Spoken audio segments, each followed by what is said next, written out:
Alhamdulillahilladzi hadana li hada wa ma kunna linahtadiya laula an hadana Allah. Asyhadu an la ilaha illallah wa asyhadu anna Muhammadan abduhu wa rasuluh sallallahu alaihi wasallam. Assalamualaikum warahmatullahi taala wabarakatuh. So, alhamdulillah, dadako tayo sa Aqidah Wasatiyah. Pagpapatuloy natin sa Aqidah Wasatiyah sa aklat na ginawa ni Ibn Taymiyyah rahimahullah. At ipagpapatuloy natin napaka-importante ng paksa natin ngayon sapagkat dito madalas magkaroon ng debate ang Syaira at ang mga Ahlus Sunnah wal Jamaah, ang mga Sunni.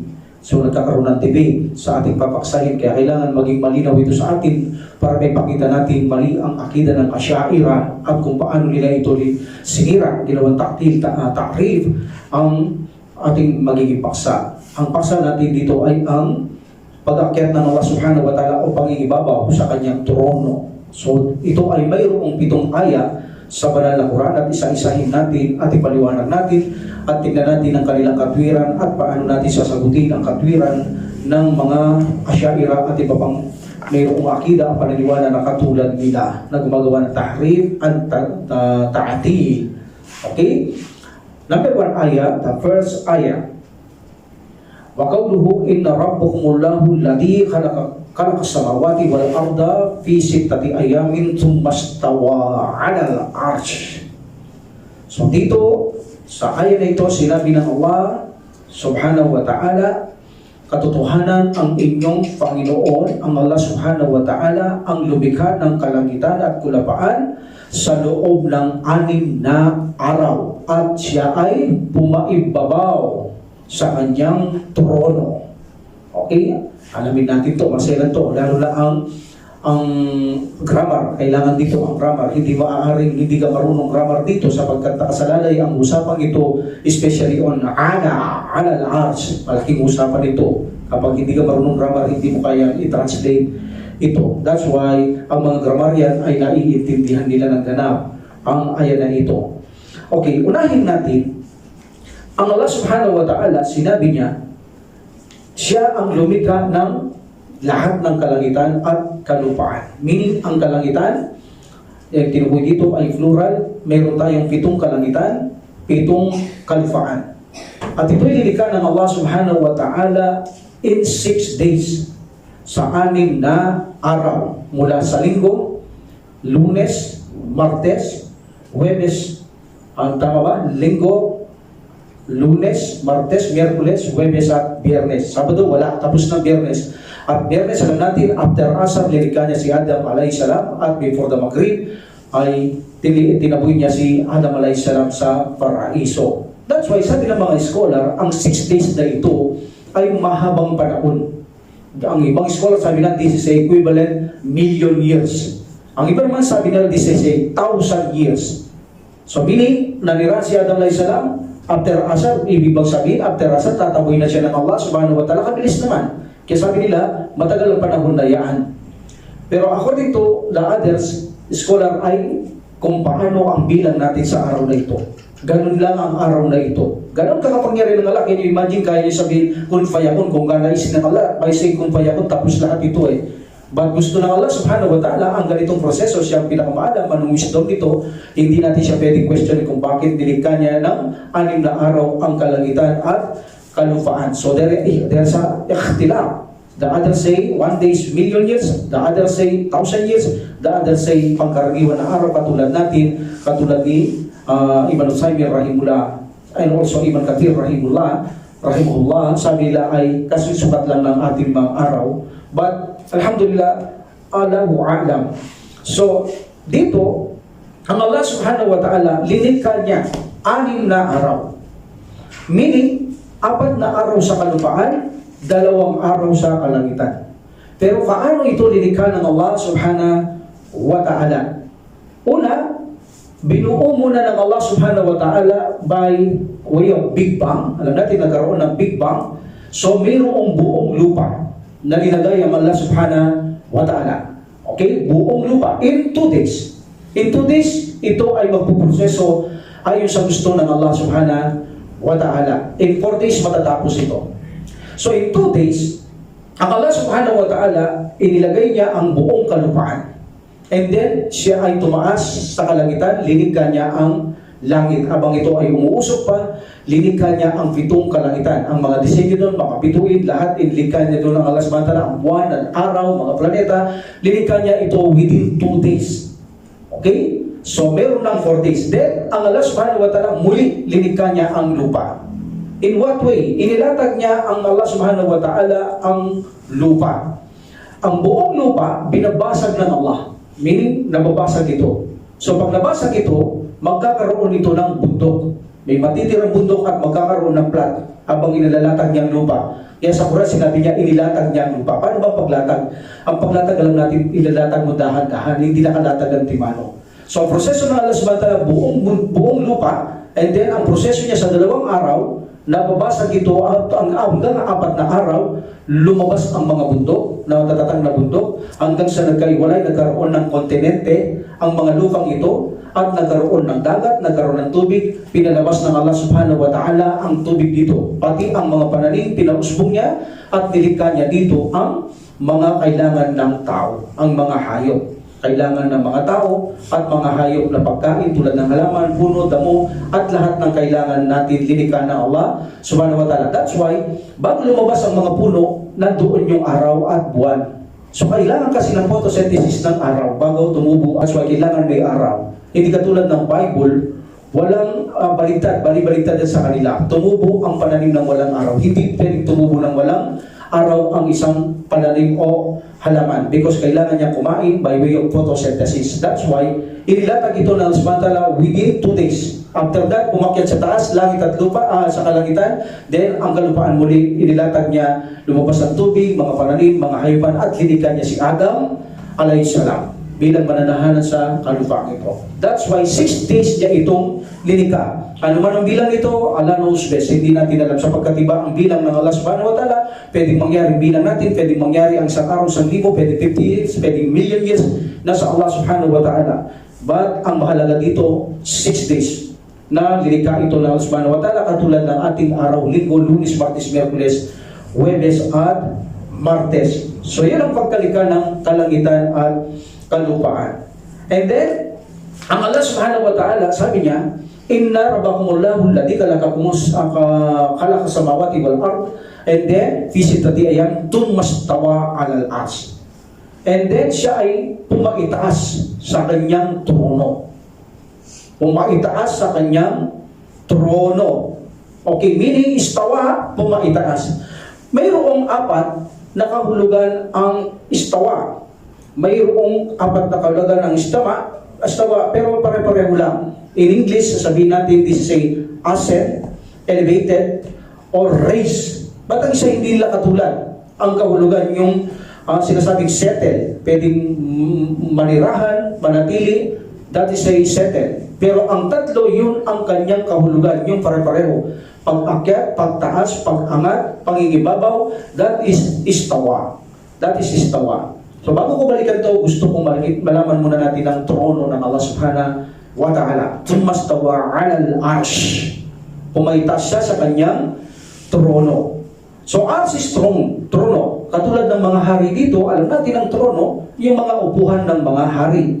So meaning, ang mga hari ay may karapat-dapat sa kanilang posisyon at katungkulan. Kapag hari nga, mayroon kang trono. So napakataas dito na karangalan sa mga tao dito sa kalupaan kapag may trono ang mga hari. At ang mga trono nila, kung maaari lang, ay walang katulad dito sa mga lilikha. And of course, lalo na ang Allah subhanahu wa ta'ala. Because siya ang hari ng lahat ng lilikha, mas appropriate sa kanyang magkaroon siya ng trono nang walang katulad sa kanyang mga lilikha. But ang kaibahan ng mga trono ng mga tao, ito ay alam natin ang kanyang pagkalikha. Alam natin, nakikita natin kung paano lilikha, anong disenyo, anong gamit, mayroon ng tronong ito. But ang Allah subhanahu wa ta'ala, walang malinaw na report kung paano gawa ang kanyang trono. Kundi binanggit lang ng Prophet sallallahu alaihi wasallam ng Allah subhanahu wa ta'ala na mayroon siyang trono. Ang kaibahan nga lamang, ang trono ng mga tao ay ginagamit nila para ito ay maging upuhan. So pag naging upuhan ng tao ang trono, limitado siya. Meaning kinukulungan siya ng kanyang trono, mas malaki ang trono sa tao. Sapagkat may harang dito, halimbawa ang trono, so meaning saklaw ng trono ang nakaupo. Meaning, may limitasyon ng nakaupo. Mas malaki ang kanyang upuan. Katulad dito, may upuan ako, mayroon harang dito. Meaning, lumilitaw na saklaw ng upuan o trono ang nakaupo. So, kailangan ito ng tao. Pero huwag niyong isipin ng Allah subhanahu wa ta'ala, linikha niyang trono para upuan niya ito. Hindi niya kailangan ito. Hindi kailangan ng Allah subhanahu wa ta'ala ang trono tulad ng tao na kailangan niyang umupo para makapag-relax. Ang isang tao o isang hari at tingnan ang kanyang karangalan at ranggo o kataasan, kadakilaan sa mundong ito in natural. So makikita nyo, ganun sila, nakaupo sila. Okay, at pinapaypayan pa sila. Kahit sa unang panahon, walang pang, walang aircon, pinapaypayan sila. So meaning hindi ganun ang Allah subhanahu wa ta'ala. Kung sila ay linika ang bangko o upuan o trono ng mga hari, ay para ito maging upuan, hindi ibig sabihin ng Allah subhanahu wa ta'ala ay uupo din sa kanyang trono. No, walang kailangan ang Allah subhanahu wa ta'ala. Nilikha niya ito hindi para buhatin niya si Allah subhanahu wa ta'ala, para iakyat niya, ihibat niya si Allah subhanahu wa ta'ala. No, hindi kailangan ito ng Allah subhanahu wa ta'ala at hindi niya inihiling ito na gawin sa kanya. Ginawa niya lamang ito angkop sa kanyang karunungan at hindi ibig sabihin ginawa niya ito dahil kailangan niya ang trono para makaupo ang Allah subhanahu wa ta'ala. Remember, hindi ginagawang upuan ng Allah subhanahu wa ta'ala ang trono. Why? Kapag sinabi natin ng Allah subhanahu wa ta'ala ay umupo sa kanyang trono, so lumilitaw na katulad lang siya ng kanyang mga lilikha na umuupo o kaya saklaw lang siya ng kanyang trono. Dahil nakaupo siya, mas malaki ang trono kay Allah subhanahu wa ta'ala. At ito ay maling pananiwala sapagkat ang Allah subhanahu wa ta'ala ay walang limitasyon at pinakamalaki siya sa lahat ng kanyang mga lilikha. Can you imagine? On the day of resurrection, ang mundo kaya niya sakbalin sa kanyang kamay at pagulungin ang kalangitan sa kanyang palad. Ganon kaliit ang mga lilikha ng Allah subhanahu wa ta'ala. That's why hindi siya umuupo sa kanyang trono. Dahil kung uupo siya, lilitaw, malaki ang trono sa kanya, may limitasyon ng Allah subhanahu wa ta'ala at katulad niya lamang ang tao na umuupo sa trono.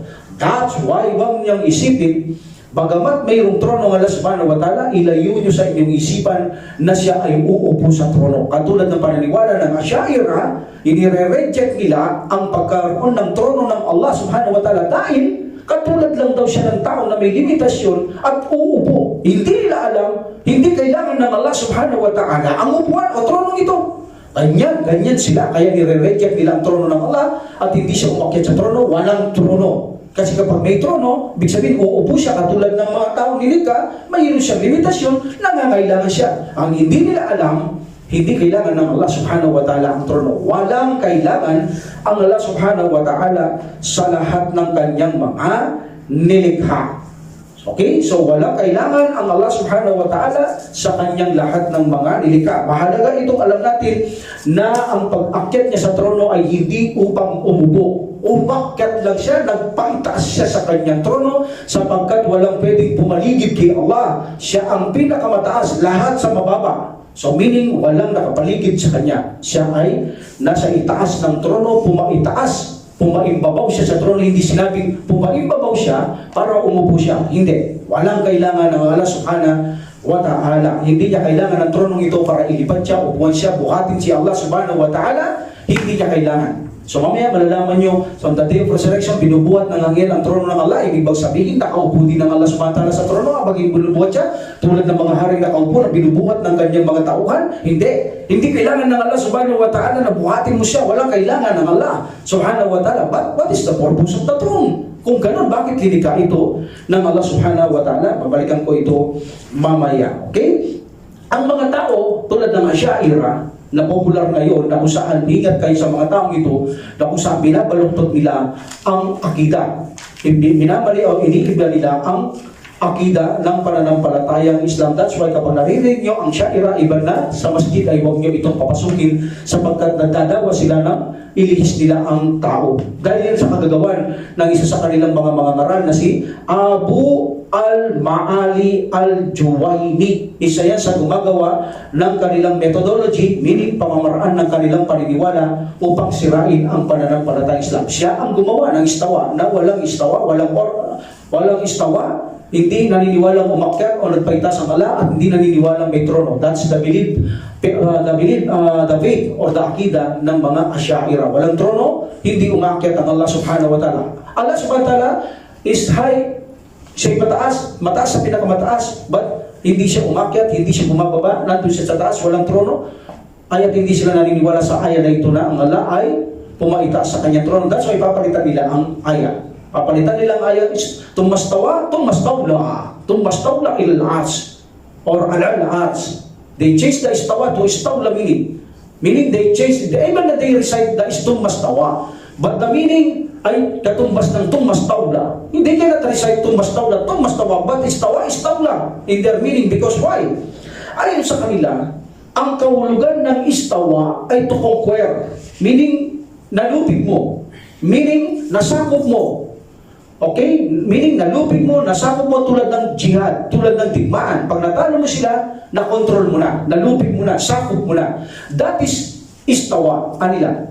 That is istawa. But the true meaning of istawa after conquer is istawla. That's why ang binabasa ng tumastawa in their interpretation is conquer, tumastawla ang dapat doon. Hindi tumastawa. They change tumastawa in the meaning of tumastawla alal ars. At siya ay nalupig niya siya ay nakalupig o nasakop niya ang trono.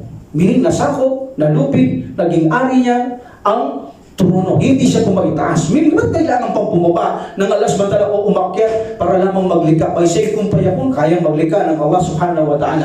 So, that is their katwiran. That's why, anila, ang tumastawa ay yaong na-control ng Allah alal ars. Nasakop, nalupig, naging pag-aari ng Allah subhanahu wa ta'ala ang trono. Baka matinire-reject nila yan, ganun dapat ang translate niyan.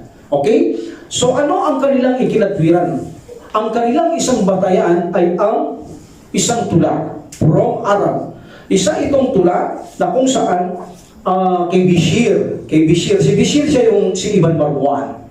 So sinabi nila sa tula na ginawa ng isang Arabo kay Bishir, si Ibn Marwan, siya ay nag-istawa sa Iraq. Meaning, na-compare niya raw ang Iraq. Nasakop niya and they use istawa al-Iraq, alal-Iraq. Meaning, sabi nila, imposible na ang istawa alal-Iraq ay lumapag itong si Bishir. Dalang aeroplano doon, umakyat siya o pumaybabaw. That's why, anila, ang ibig sabihin ng tumastawa ay nasakop. Like this poet na kung saan tumastawa alal-Iraq at nasakop niya ang Iraq. Meaning, pagkatapos ng dimaan nitong si Bishir. So tandaan ninyo, ang number 1 nilang katwiran ay ang poet nito. Sasagutin natin ito according to Ibn Taymin rahimahullah. Okay? Number 2, natin ang mga taong ito, gumamit din sila ng affirmation and negation ng kanilang mga dalil. So ano ang kanilang affirmation? Itong poet na ito. Pagpapatibay na sabi nila, tumastawa is to conquer. Nasakop, nalupig mo.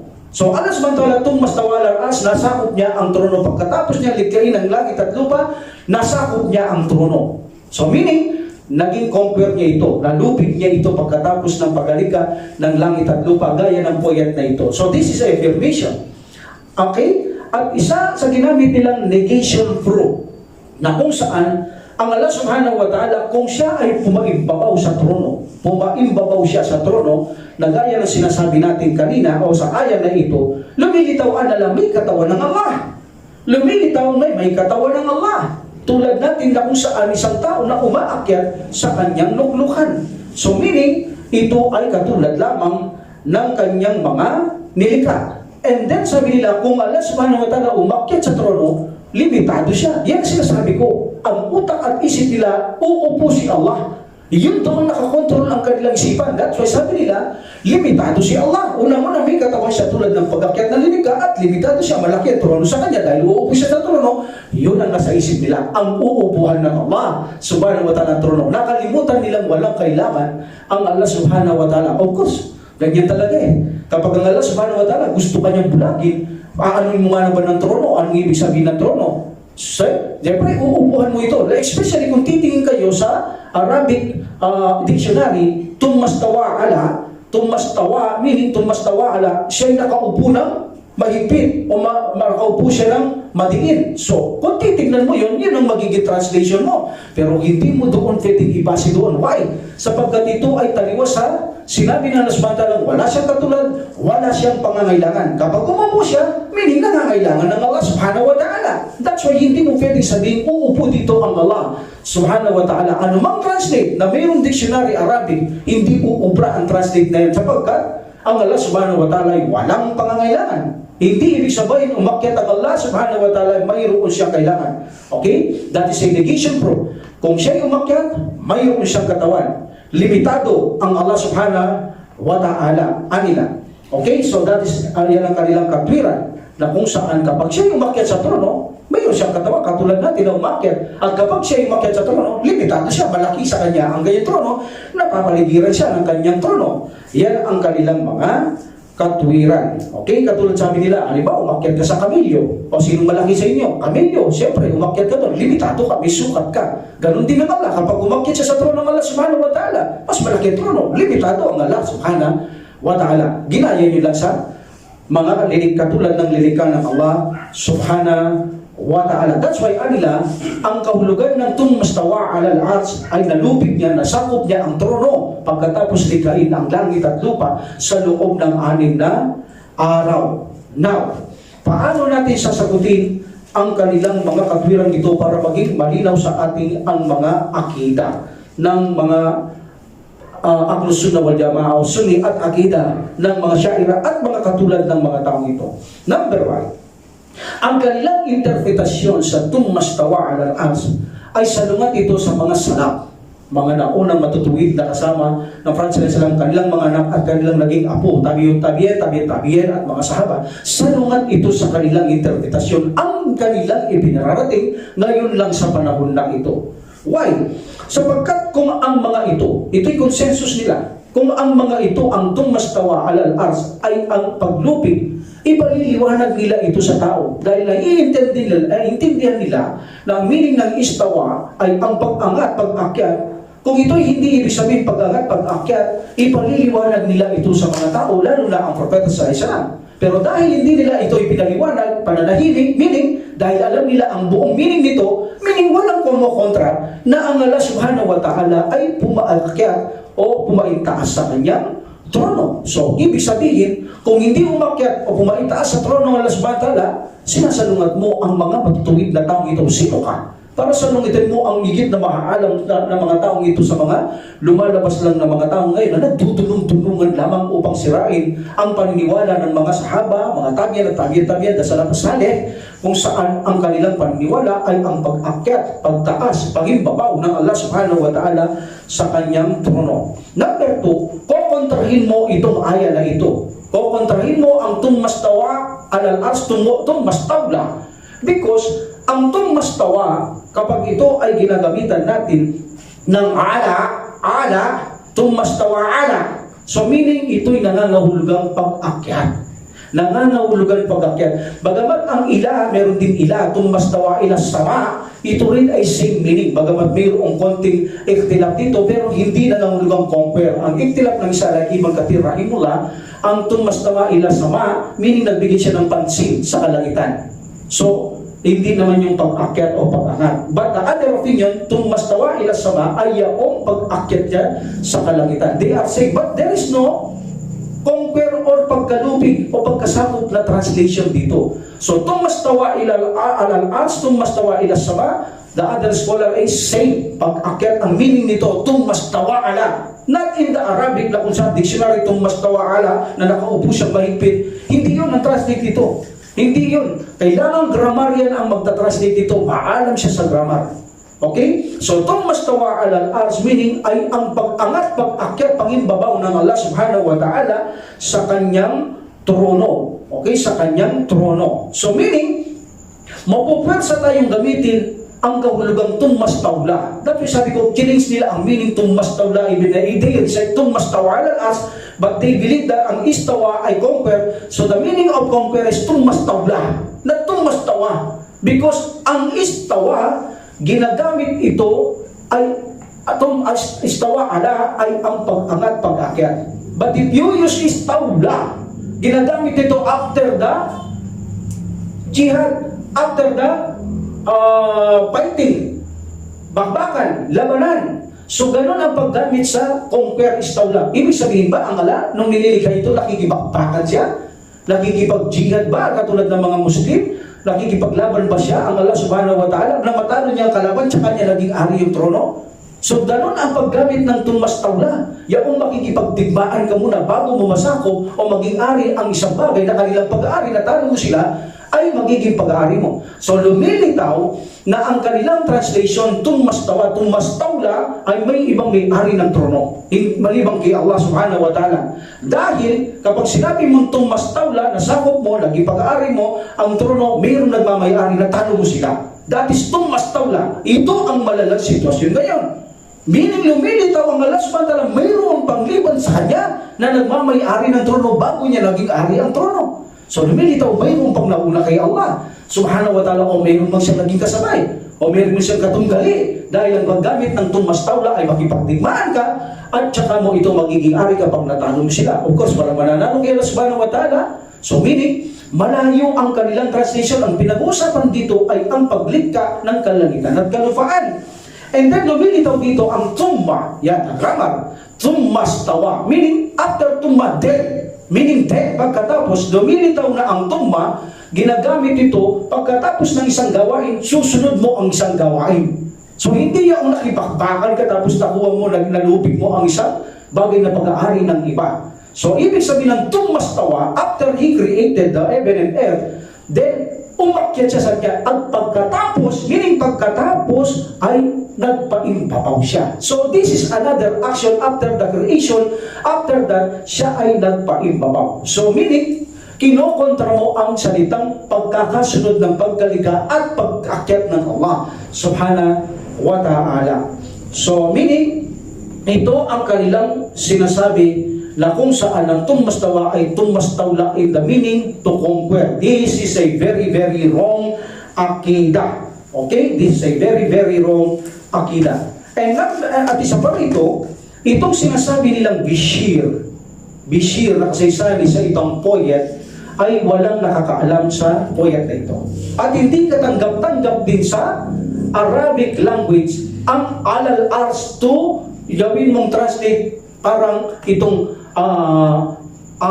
istawla, tumastawa alal ars, tumastawla, change the meaning, hindi yan katanggap-tanggap. Why? Sapagkat nga sabi natin, ang Allah subhanahu wa ta'ala, hindi siya nakipagpakbakan bago nakamit ang trono. Wala siyang kalaban, naglikha lamang siya. Ang ipaggamit ng conquer, naging sakop mo, naging pag-aari mo, natural makipaglaban ka muna bago mo maangkin ang pag-aari ng iba. Okay? Itong kibishir na sinasabing poet, walang nakakaalam nito. Hindi nila ito alam ang poet na ito. Ginasabi ng maraming mga scholar, lalo na si Ibn Taymiyyah rahimullah, Ibn Sami rahimahullah, walang nakakaalam sa poet na yan. Hindi nila alam ang poet na yan. Okay? Alhamdulillah. So, meaning, itong tumastawa na ito, this is ay pangingibabaw o pag-akyat ng Allah subhanahu wa ta'ala. Ito ay pag-akyat ng Allah subhanahu wa ta'ala. Patungkol sa kanilang sinasabi na kung ang Allah subhanahu wa ta'ala ay umakyat, magpumaimbabaw sa kanyang trono.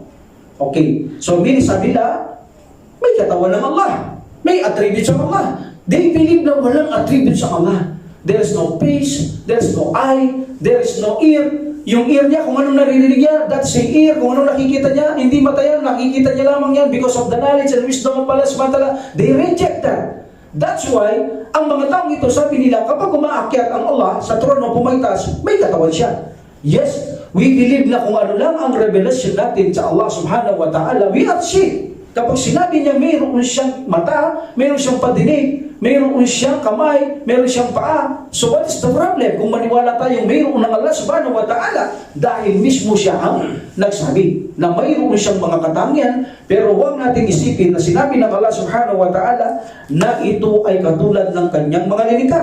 So meaning, pero kung sinasabi nila na Allah subhanahu wa ta'ala ay umakyat na may katawan, may buto, may balat, may laman, ibig sabihin, this is a denying. Hindi natin pinaniniwalaan na ang Allah subhanahu wa ta'ala may laman, may balat, may bituka. Hindi tayo naniniwala sa ganyan. Yan ang kanilang mga pag-iisip. Ang Allah subhanahu wa ta'ala, kapag gusto niyang iligaw ang tao, wala kang magagawa.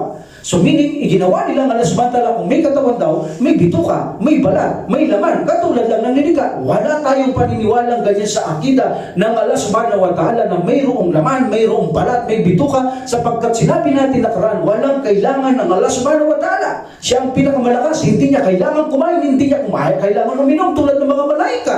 Sila lilikha ng Allah subhanahu wa ta'ala, walang laman sa loob para kumain sila. Hindi sila kumakain ng mga malaika. That's why, kung mayroon man ng Allah subhanahu wa ta'ala sinasabing katawan, hindi tayo naniniwalang may bituka, may balat, may laman ng Allah subhanahu wa ta'ala. This is reject. Yan ang kanilang sinasabi. Kapag mayroon ng pag-aakyat sa trono, mayroong nangangahulubang may katawan ng Allah subhanahu wa ta'ala. Kapag may katawan, katulad lang ng kanyang mga linika, lumilitaw na mahina ang Allah subhanahu wa ta'ala. This is a false accusation. Kasinungalingan ako sa nila. Well, tayo'y naniniwala sa Allah subhanahu wa ta'ala kung ano lang ang kanyang i-describe sa kanyang sarili. Meron siyang mukha, meron siyang kamay, hindi natin ito maaring i-deny. But, sabi ng Allah subhanahu wa ta'ala, bagamat mayroon siya, laysa kamithlihi shay'. Wala tayong maitutulad sa kanya. Walam yakul lahu kufuwan ahad. Mayroon pa ba kayong alam na katulad niya? Sabi ng Allah subhanahu wa ta'ala, wala tayong katutulad kay Allah subhanahu wa ta'ala. Okay, now, pagdating naman doon sa bagay na kung saan limitado ang Allah subhanahu wa ta'ala. Ibig bang sabihin ng limitado, dito ang tinutukoy nila ay yung nakaiwalay ang Allah? Tulad ng lupa, may lupa si fulano, nakaiwalay, there is no problem that. Kung ang Allah subhanahu wa ta'ala ay limitadong nakaiwalay sa kanyang linika, nandun siya sa itaas, no problem. But kung ang kanilang tinutukoy ay limitado ang Allah subhanahu wa ta'ala, meaning napapaligiran siya ng kanyang linika, meaning ang kanyang trono, kaya siya aakyat dahil uupo siya, meaning kapag uupo ka, malaki yung trono mo sa'yo, may limit ka, mas malaki ang trono mo sa'yo. Yun ang kanilang sinasabi ngayon na maaaring posibilidad, kaya sinabi nilang kung ganun, limitado si Allah dahil aakyat siya sa kanyang trono. Ang kasing nasa isipan nila ay uupo ang Allah subhanahu wa ta'ala sa trono. Hindi siya uupo. Walang sinabi ang Allah subhanahu wa ta'ala na uupo siya sa kanyang trono. Ang sabi niya, at siya'y pumaitaas sa kanyang trono. Meaning, ang kanyang trono na isa baba lamang ng Allah subhanahu wa ta'ala, hindi po pwedeng nakapaligid sa kanyang trono, walang pwedeng tumabi kay Allah subhanahu wa ta'ala. Palagi siyang nananatili sa kataas-taasan ang Allah subhanahu wa ta'ala. That's why, sa susunod siguro, inshallah, ipakikita natin kung nasaan ang Allah subhanahu wa ta'ala. Because maraming ginawa ang Allah subhanahu wa ta'ala tulad ni Isa, inakyat niya si Isa sa kanya, kay Allah subhanahu wa ta'ala, bumababa ang mga kautusan, umaakyat ang mga kautusan sa Allah subhanahu wa ta'ala, ang mga kaluluwa, umaakyat kay Allah subhanahu wa ta'ala, meaning lumilitaw, napakataas ng Allah subhanahu wa ta'ala. Sapagkat mayroong naniniwala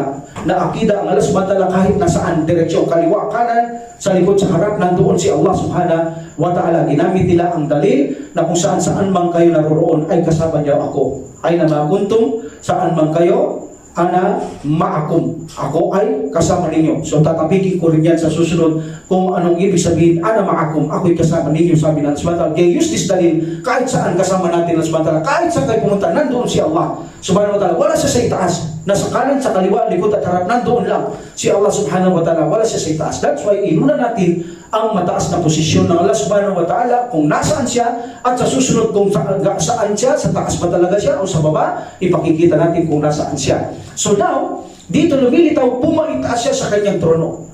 And we know the throne ay nasa kaitaasan ng mga linika at siya ay pumaybabaw pa doon. So nasaan ngayon ang Allah subhanahu wa ta'ala? Nasa itaas. And then sinabi nila, limitado si Allah. Why? Paano magiging limitado si Allah subhanahu wa ta'ala? Hindi naman siya uupo sa kanyang trono na ginawa. Kundi nandoon siya sa taas, paano mo sasabihin na limitado si Allah subhanahu wa ta'ala? Si Allah subhanahu wa ta'ala ang pinakamalaki sa lahat ng kanyang malilika na hindi kayang sukatin ng ninuman. Walang limitasyon. So hindi siya uupo sa trono na kanyang ginawa. Kung ganon, kung hindi siya uupo, so ano ang magiging papel ng tronong ito? Okay, like for example, in the day of resurrection, وَيَحْمِلُ عَرْشَ رَبِّكَ فَوْقَهُمْ يَوْمَ ثَمَانِيَةٍ. At ang 8 anghel ay bitbit nila ang trono sa araw ng paghukom, ang trono ng Allah subhanahu wa ta'ala, 8 anghel. So anong ibig sabihin nito? Buhat-buhat nila ang Allah subhanahu wa ta'ala? No. Hindi kailangan ng Allah subhanahu wa ta'ala umupo doon para buhatin siya. Walang kailangan ng Allah subhanahu wa ta'ala. Ano siya? Lilitaw na may kailangan siya. Buhat-buhat siya ng kanyang mga linika na mga anghel. Hindi niya rin hiniling to. Ito'y bubuhatin ng mga anghel ang trono sa araw ng paghukom. Hindi nangangahulugang buhat nila si Allah subhanahu wa ta'ala. So kung ganoon, anong purpose? Bakit ang trono buhat nila sa araw ng paghukom? Mayroong purpose ang trono ng Allah subhanahu wa ta'ala kung bakit ito linika. Number 1, ito ay ginawang bubungan sa ating buong linika, sa buong santilakpan. Ang pinakabubungan natin ay ang trono ng Allah subhanahu wa ta'ala. Hindi upuan. Pinakabubungan ng buong santilakpan na linika ng Allah subhanahu wa ta'ala. That is the throne. That is the job of the throne. Hindi ito kailangan ng Allah subhanahu wa ta'ala. Number 2, sa araw ng paghukom, buhat ng mga malaika ang trono, because on the day of resurrection, walang puno, walang lilim, plain ang lugar. At ang araw ay napakalapit, almost 1 mile. Sa milya lang. Kaya babahan ang pawis doon sa araw ng paghukom. Almost 50 years, 50,000 years. The Prophet ﷺ said, and also Allah subhanahu wa ta'ala in Quran, 50,000 years na nakatindig ang tao doon. Hirap na hirap ang mga tao doon dahil sa init ng araw na napakalapit. At walang lilim sa araw na yan. In 50,000 years na nakatayo ang tao, walang lilim except the throne of Allah. So meaning kaya nandoon ang trono ng Allah subhanahu wa ta'ala upang ililim niya ang dapat ililim. Like for example, ang mga taong namuno na makatarungan, ilililim sila within 50,000 years, hindi sila mabibilag, nakalilim ang mga taong yan. Yaong mga Muslim na naka-attach ang kanilang puso sa masjid, bata hanggang sa namatay, isa sila sa nakalilim sa trono. So meaning on the day of resurrection, hindi ibig sabihin nandoon ang trono ng Allah subhanahu wa ta'ala na nakaupo siya at palilitaw niya ang kanyang lulod. Hindi na kailangan yun. Nandoon yun because ito'y gagawin na ito ay lilim para sa mga dapat liliman ng Allah subhanahu wa ta'ala bilang gantimpala sa mga taong naging masunurin sa Kanya. And then finally, itong trono ng Allah subhanahu wa ta'ala, ito ang magbibigay ng liwanag sa paraiso. Ito ang nagbibigay liwanag sa paraiso. Meaning isang klima lang ang paraiso. From the lights of the throne ng Allah subhanahu wa ta'ala, napakagandang klima. Perpekto. Walang gabi doon. Perpekto ang sikat ng liwanag na ito. Walang araw doon. Walang buwan sa paraiso. Itong tanging liwanag ay nanggagaling sa trono ng Allah subhanahu wa ta'ala. Walang araw na katulad dito para lumiwanag, may araw, may buwan. Hindi doon. Walang araw, walang buwan. Kung itatanong natin, saan nanggagaling ang liwanag? Saan nanggagaling yung isang klima? Walang gabi doon. Isa lang mga klima doon. Masarap, perfectong klima. From the throne of Allah. So meaning, lilikha ng Allah subhanahu wa ta'ala ang tronong ito para gawin niya magbigay liwanag ng perfectong liwanag doon sa paraiso. So mali ang kanilang mga akusa na ang pag-akyat ng Allah subhanahu wa ta'ala ay lumilitaw na may katawan siya, na may buto siya, may laman siya, may balat siya. That is wrong. Kung mayroon man ng Allah subhanahu wa ta'ala, wala siyang bituka, wala siyang laman, sapagkat gaya ng sabi ni Ibn Abbas radiyallahu an, hindi nangangailangan ng Allah subhanahu wa ta'ala. Wala siyang kailangan. Kaya sabi niya, hungkag ang kanyang katawan, walang bituka, katulad natin na kumakain, ay ito ay lilitaw na mahina ang Allah subhanahu wa ta'ala. Ay gusto mga anghel, nagawa niya yan eh. Sa kanya pa kaya na hindi niya maging lubos mangyari sa Allah subhanahu wa ta'ala na mangailangan siyang pagkain? Di ba? Ang mga hindi mo kumakain yan. Why? Wala silang bituka. Pinikla sila ng Allah subhanahu wa ta'ala mula sa liwanag lamang. That's why alam niyo ba nung pinakakain sila ni Ibrahim alayhis salam, ipinagluto sila ng tufa or kambing? Pinakakain yung malaika, ano sabi nila? Ay, hindi kami kumakain, sabi nila. So bakit? Bagamat nagkatawang tao na sila, pero hindi sila kumakain dahil hindi kumakain ang mga malaika. Allahu Akbar. So that is the job of the throne. At ang pagdakyat na sumantala sa trono ay hindi siya limitado dahil, anong sagot? Hindi siya uupo. Kapag umupo siya, yes, lilitaw na limitado siya, nakapaligid sa kanyang trono. Mali yun. Why? Sapagkat pumaligid ang kanyang mga linika. So walang sa paligid ng Allah sumantala. Palagi siyang nataas sa taas ang Allah subhanahu wa ta'ala. That's why ang mga taong ito, inire-reject din nila ang pagbaba ng Allah subhanahu wa ta'ala in 1/3 of the night.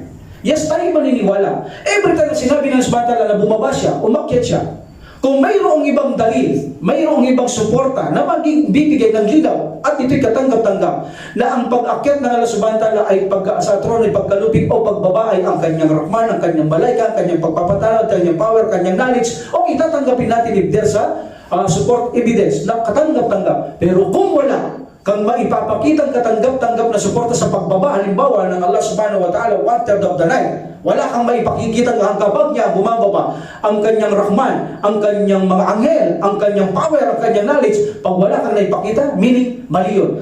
Maniniwala ka mismo siya ang bumababa. At kung paano siya bumababa, walang katulad ng Allah subhanahu wa ta'ala. Huwag mong itanong, huwag mong imaginin, sapagkat ang pag-aakyat, pagbaba ng Allah subhanahu wa ta'ala ay walang katulad sa kanyang mga lilikha. We don't know kung paano siya bumababa, kung paano siya umaakyat. Like for example, ang mga tao, kapag bumababa in elevator, mayroong bumababang may pride, may bumababang nakayuko, may bumababang dahan-dahan, may bababang pauka-uka, di ba? Iba-iba ang pagbaba. So, kung itong pagbabang ito natural sa mga taong iba-iba, of course, lalong iba ang pagbaba ng Allah subhanahu wa ta'ala. Hindi natin alam kung paano ang kanyang pagbaba. Ang paniniwala ng mga Syairah at ang iba pang mga gawa ng tahrir-ta'til sa bagay na ito, katulad nila, itong si Abu al-Ma'ali al-Juwayni,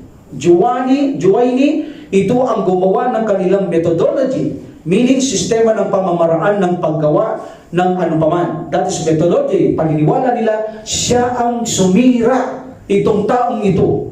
Isang founder na taong ito, si Abu al-Ma'ali al-Juwayni, na sinabi niya, Allah subhanahu wa ta'ala sa itaas-taas, hindi umakyat, hindi bumababa, walang trono ang Allah subhanahu wa ta'ala. Ang sinabi niya, walang trono ang Allah subhanahu wa ta'ala.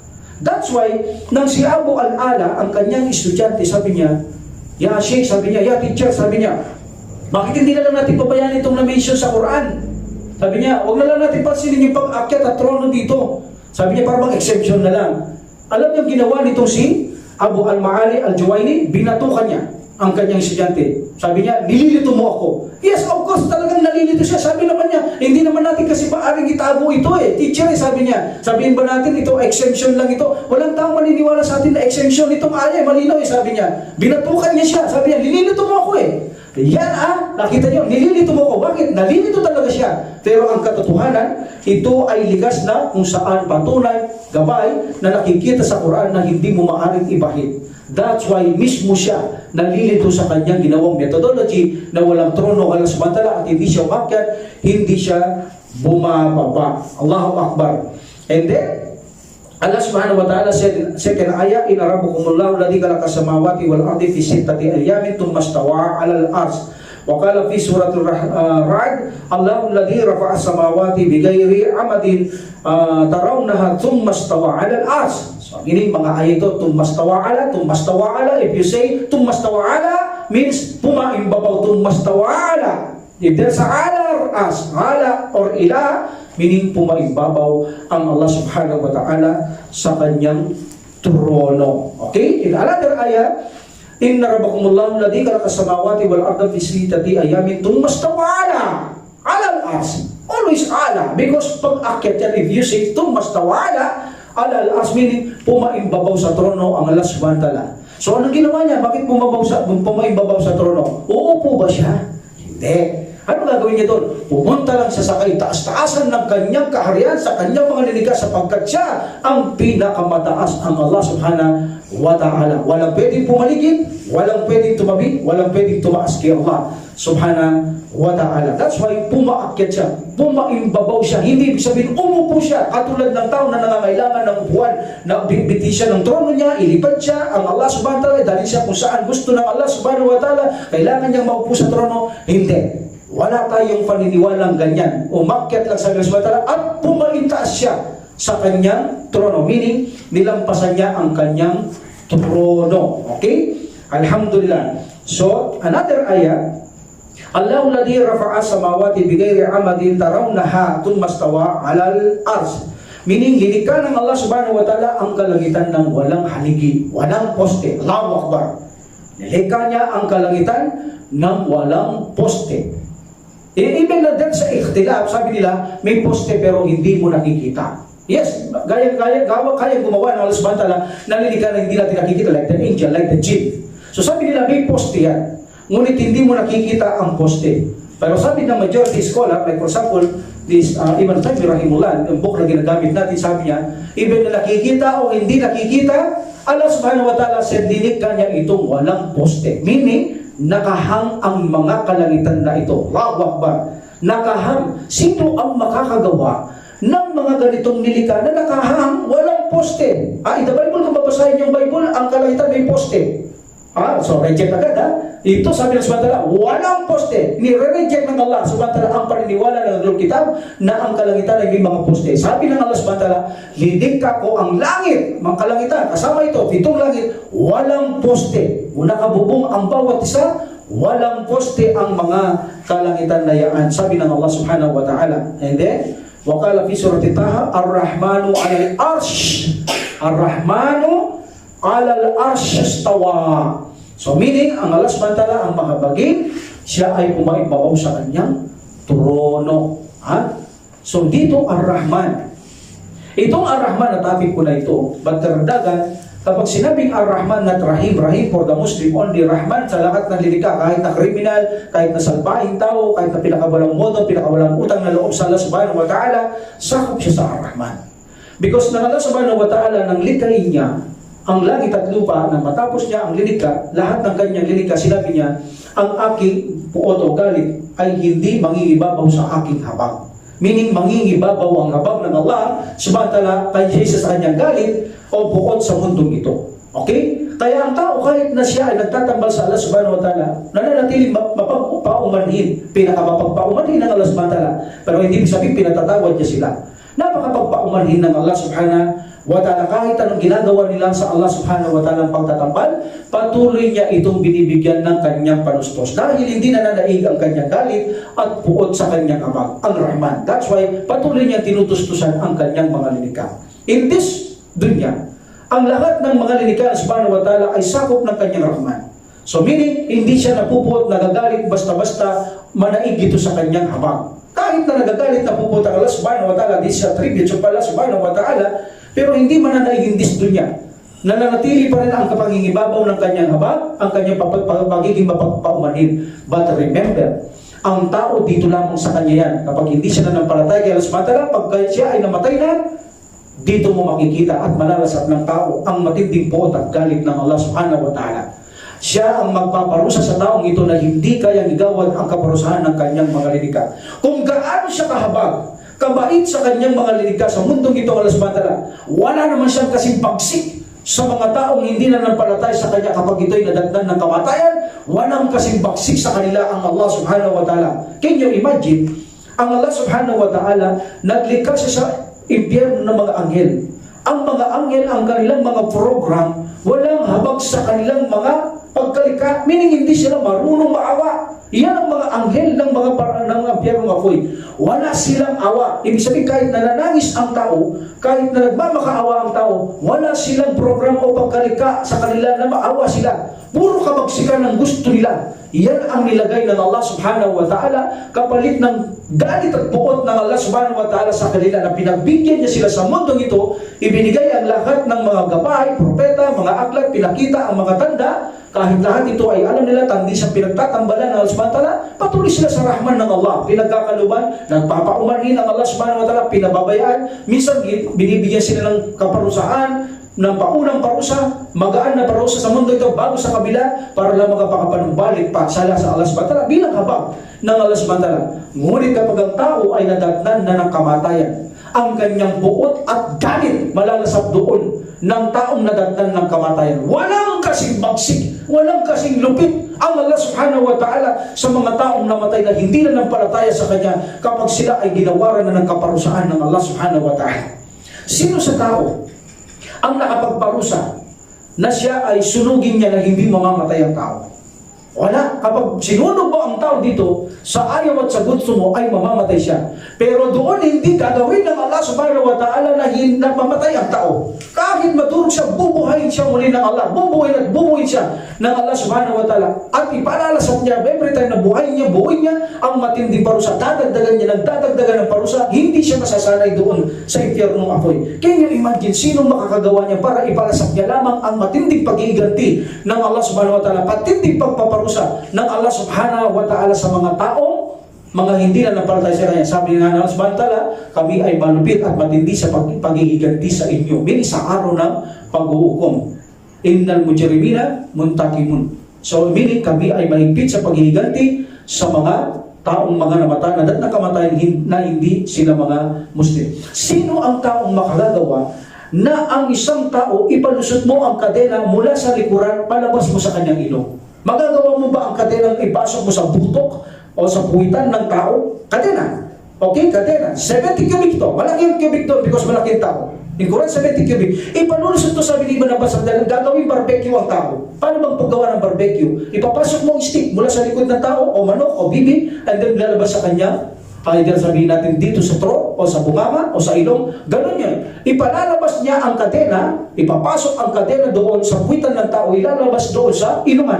Paano magagawa yun ng tao dito? Malambot ang kadena, pero ang Allah subhanahu wa ta'ala, kaya niya gawin yun. At itong kadenang ito, kapag pumasok sa tao, hindi na siya makakagalaw, mabigat siya nasa loob niya. So nakahanto siya lang siyang pinaparusahan at sinusunog, hindi siya makaporma. Ang masunod ka kasi na nakakatakbo, nakakagalaw, kapag pinaparusahan ka, kahit paano nakakatulong yun. Pero in the situation na kung saan hindi ka makagalaw, nakagapos ka ng gano'n, nakapasok, naka-stick ka, naka-barbecue ka, hindi ka makagalaw, mabigat yung kadena ngayon, mahapdi ang parusa dito. Like for example, itari ka doon sa bato sa sulpurik na mga bato doon. Sulpurik ang bato doon sa impyerno, nakatali ka. Kapag sinusunog ka doon, hindi ka nakakagalaw, hindi ba masakit yun? Sino ang nakagawa na kung saan ang dila ng tao nakahang sa taas at binubuhusan ng kumukulong tubig o kumukulong tubig mula sa impyerno ang kanyang bunganga na kung saan nawawakwak ang kanyang bunganga? Ang matinding parusa ng Allah subhanahu wa ta'ala ay nakasalalay kung gaano naman siya kabait kahabagin dito. Wala naman siyang awa doon sa mga hindi na nanampalataya sa kabilang buhay. That's why sabi ng Allah subhanahu wa ta'ala, Ya ayyuhalladhina amanu la tatawallaw kaman katiballahu alayhim kad ya'isu minal akhirati kama ya'isul kufaru min sabil kufur. Huwag kayo makisama sa mga tao, sabi niyang kinapukutan ko. Sila ay mga taong walang pag-asa sa habag ko, katulad ng mga hindi mananampalataya na matay sa kanilang libingan. Wala na silang pag-asa sa aking awa at kapag sila nadatnan ng kamatayan, meaning hindi maaawa sa kanila. Ang Allah subhanahu wa ta'ala, patuloy silang paparusahan habang buhay ng walang kamatayan. Parusang walang kamatayan, kapalit ng pansamantalang pagpapaumanhin ng Allah subhanahu wa ta'ala sa kanila sa mundong ito. Okay, then Allah subhanahu wa ta'ala, Ar-Rahman, ang mapagpala, mahabagin, alal arshil stawa, siya ay pumaitaas sa kanyang trono. So lumilitaw ang Allah subhanahu wa ta'ala, siya ay pumaimbabaw. Hindi niya sinabing siya ay pumunta sa trono para maupo, kundi sinabi siya ay pumaimbabaw sa kanyang trono. And then Allah subhanahu wa ta'ala also said, وقال الله في سورة الفرقان ثم استوى على العرش. And then inulit niya naman ang Ar-Rahman. Kanina nakaulang Ar-Rahman, ngayon nasa ulit, ثم استوى على العرش Ar-Rahman. So meaning, lumilitaw na napakaraming ayat na ang Allah subhanahu wa ta'ala ay nilikha niya ang kalangitan at kalupaan at siya'y pumaimbabaw sa trono. Hindi ibig sabihin pumaimbabaw siya, umupo siya. No. Walang kailangan ng hospital. Pumunta lang siya sa itaas ng kanyang trono, paitaas siya sa kanyang trono, walang nakapaligid, walang nakatabi, ang lahat ng lilikha ay nasa baba ng Allah subhanahu wa ta'ala. Wakala fi suratil Sajdah, Allahu alladhi khalaqa as-samawati wal ard wa ma bainahuma fi sittati ayamin thumma stawa 'alal 'arsy. So may karagdagan dito. Sa ayat ito sabi ng subhanahu wa ta'ala, at nilikha niya ang langit at lupa, mga langit at lupa, at sa pagitan nito. Kanina wala sa pagitan. Meaning langit at lupa lang kanina. Now, wa ma bainahuma, meaning sa pagitan ng dalawa, langit at lupa. Ano man ang nasa pagitan niyan ng langit at lupa? Hangin, mga ibon na lumilipad, mga planeta, ang buwan, araw, mga bituin, ulan na nanggagaling sa kalawakan. Lahat ng nasa pagitan ng langit at lupa, sabi ng Allah subhanahu wa ta'ala, lilikha ko rin yan. Kung ano man ang nakikita nyo o hindi nakikita tulad ng hangin, nadarama natin, naniniwala tayo may hangin sapagkat nadarama natin. Pero hindi natin ito nakikita, naniniwala tayo. Tulad ng kuryente, naniniwala tayo na mayroong ground ang kuryente, nakabalot, hindi mo nakikita. Pero naniniwala kang may ground sa loob ang kuryente sapagkat ito'y nararanasan natin, nararamdaman natin. Ganon din ang hangin, nararamdaman natin dumadapi, nararamdaman natin umihigit. Naniniwala tayo may hangin at malakas ang hangin sa taas. At lahat ng yan sabi ng Allah subhanahu wa ta'ala ay lilikha ko ang lahat ng mga yan. Meaning, hindi lang langit at lupa. Lahat ng nakatira sa lupa, lahat na sa itaas ng langit, lahat ng nasa pagitan ng langit at lupa, sabi ng Allah subhanahu wa ta'ala, lilikha ko yan. Then, pumaikat ako o pumaimbabaw ako sa aking trono, sabi ng Allah subhanahu wa ta'ala. Also, Allah subhanahu wa ta'ala said, yes, وقال الله في سورة الجديد also الله الذي خلق السماوات والأرض وما بينهما also في ستة أيام ثم استوى على العرش. So ganun din, linikha niya raw ang langit at lupa sa loob ng 6 na araw at anumang nasa pagitan nito din pumaibabaw ang Allah subhanahu wa ta'ala. Meaning, ang Allah subhanahu wa ta'ala, lahat ng ating mga nakikita o hindi nakikita at pinaniniwala ang mayroong revelasyon na bagamat hindi natin nakikita ang second heaven, third heaven, ang ilalim ng lupa, ang second, third, at hindi man natin nakikita, ngunit mayroong tayong revelasyon, ito'y ganap nating pinaniniwalaan na ang lahat ng mga ito ay lilikha ng Allah subhanahu wa ta'ala. Okay? Lilikha ito ng Allah subhanahu wa ta'ala at pinalilinaw. Remember, tummastawa'ala, meaning tummastawa'ala, ito ay pumaimbabaw. If you say tummastawa'ala or tummastawa'ila sama, ito ay pumaimbabaw, same meaning. Bagamat mayroong konting iktilap, tummastawa'ila, ila sama, meaning ito ay nagpapakita ng pagbibigay niya ng pansin sa kalangitan. But sabi ng iba, same. Tummastawa'ala, tummastawa'ila is same ang pag-akyat o pagpapaibabaw ng Allah subhanahu wa ta'ala. Alhamdulillah. Now, mga kapatid ko sa pananampalataya, ano naman ang magiging kapakinabangan natin dito? Kung Allah subhanahu wa ta'ala ay nasa itaas ng kanyang mga nilikha, meaning, kontrolado niya ang lahat ng kanyang nilikha. Meaning, alam niya o nakikita niya ang kanyang lahat ng mga nilikha. So, kung kontrolado tayo ng Allah subhanahu wa ta'ala, nasa itaas siya, so meaning, matakot tayo sa Allah subhanahu wa ta'ala sapagkat siya ang mikatayang gawin ang lahat ng gusto niyang gawin. Meaning, batid niya ang lahat ng ating ginagawa sapagkat siya ay nasa kataas-taasan. Alam niya ang lahat ng ginagawa ng kanyang mga